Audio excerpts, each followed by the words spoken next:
के दौरान पुलिस को कई अहम सबूत मिले हैं। पुलिस को एक डायरी मिली है। दावा किया जा रहा है कि इस डायरी में अतीक के कई कारोबियों और मददगारों के नाम दर्ज हैं।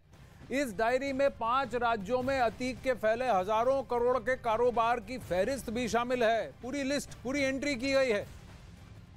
रियल एस्टेट और होटल के कारोबार से जुड़े अतीक के करीबियों का नाम भी इसमें जिक्र है। और इसके साथ ही गुजरात, राजस्थान, महाराष्ट्र में मुंबई, मध्य प्रदेश और दिल्ली में मौजूद बेनामी कंपनियों की भी इस डायरी में एंट्री है, उसका जिक्र है। सूत्रों के मुताबिक इस डायरी में अतीक के सभी करीबियों के फोन नंबर भी मौजूद हैं। मौके से पुलिस ने अतीक के साले का आधार कार्ड भी बरामद किया है। देखिए ग्राउंड रिपोर्ट।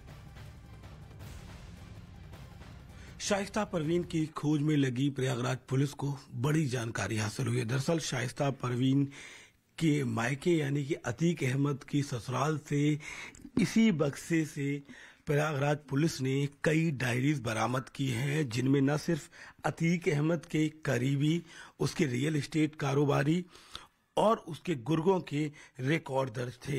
इन डायरीज में बताया जा रहा है कि अतीक अहमद के रियल एस्टेट के पार्टनर्स, उसके बेहद करीबी लोग जिनके पास अतीक का पैसा जमा था, उनकी सारी डिटेल्स थी। और बीते दिन यहां पर प्रयागराज पुलिस ने छापेमार कार्रवाई की थी। उसके बाद उन डायरीज को पुलिस लेकर गई थी। बताया जा रहा है कि उन डायरीज के जरिए अब पुलिस अतीक के गुर्गों, अतीक के पार्टनर्स और अतीक के वो लोग जो उसके फाइनेंसर के तौर पर काम कर रहे थे, उनकी डिटेल्स निकाल रही है और उसके बाद वो सभी कार्रवाई की जद में आ जाएंगे। इन डायरीज का जिक्र लगातार बीते कई दिनों से हो रहा था, लेकिन छापेमार कार्रवाई में पुलिस ने इन डायरीज को बरामद कर लिया है और इनके आधार पर ही पुलिस अब रियल एस्टेट कारोबारी, अतीक के फाइनेंसर और शाइस्ता परवीन के वो करीबी लोग जो उसको इस समय न सिर्फ आर्थिक मदद दे रहे हैं बल्कि उसको छुपाने में मदद कर रहे हैं, उनकी डिटेल्स निकालेगी। इन डायरीज में उन करीबियों के मोबाइल नंबर, बैंक डिटेल्स और कितना पैसा कब किसको दिया गया, ये महत्वपूर्ण जानकारियां थी। अमित सिंह इस वक्त लाइव जुड़ रहे हैं। अमित, अतीक के ससुराल में संदूक और संदूक के अंदर डायरी, डायरी में एंट्री करीबियों की और एंट्री करोड़ों की।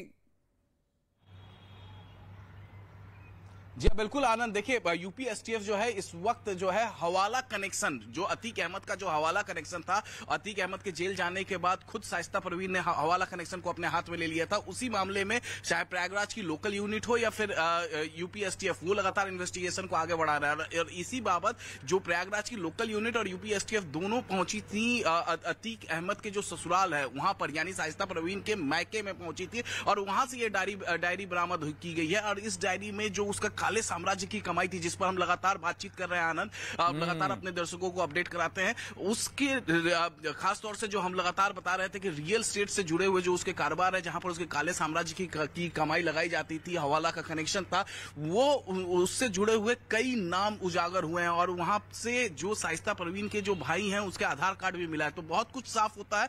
पुलिस इस दिशा में इन्वेस्टिगेशन कर रही है। 25 से ज्यादा जो हवाला कारोबारी हैं इस वक्त यूपी एसटीएफ के रडार पे है। तो जाहिर तौर पे लगातार सिर्फ हवाला कारोबारी ही नहीं, अतीक का पैसा किस किस के पास पड़ा था, बेनामी संपत्तियां कहां कहां पे थी, कौन कौन उसके पैसे दबाकर कहां कहां पे बैठा है। 4-5 राज्यों में उसका कारोबार फैला है, करोड़ों का कारोबार है और बहुत सारे करीबी हैं जिन पर अब प्रेशर है कि वफादारी निभाओ, शाइस्ता को छुपाओ और जो बचे हैं उनको बचाओ।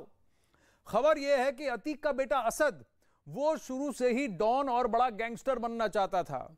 तो उसके इरादे पहले से ही थे कि मैं पापा के नक्शे कदम पर चलना चाहता हूं।